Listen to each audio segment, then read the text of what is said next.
It was only on Tuesday last that the Caribbean Court of Justice ruled that government was defeated by the opposition's no-confidence motion last year December, and since then the response by the APNU-AFC coalition government and President Granger have been in defiance. Since the ruling was made earlier this week, opposition leader JAGDEO says that he has been meeting with ambassadors and other representatives of the United States, Canada, United Kingdom and the European Union to update them on the government's responses and actions.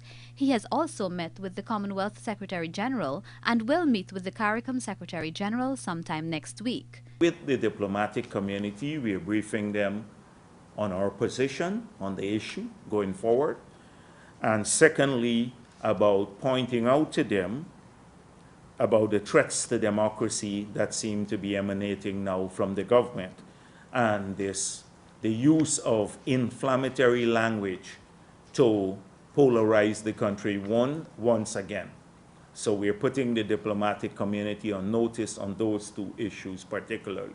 JAGDEO alluded to the fact that President Granger is unwilling to act in accordance with the country's laws. It just shows that he does not understand the implication of the ruling, and he's unwilling to accept them.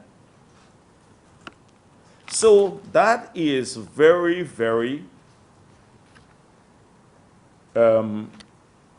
troubling, and it helps to fuel some of the discontent. According to the opposition leader, the excuses made by the president and other government officials about the current voters list not being applicable are simply excuses. Why not get all the people who've passed away for the last 10 years, send from GRO, publish their names, send the list to the two parties, and then remove everyone? It's simple as that. And GCOM is empowered to do this without having to go to house-to-house registration.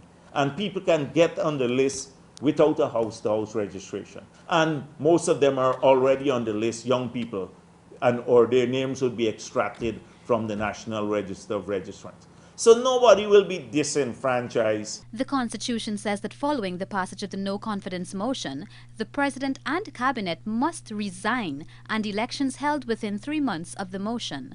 That deadline elapsed since March 21, 2019, with government having spent much of this time in court seeking to overturn the motion rather than ensuring elections were held.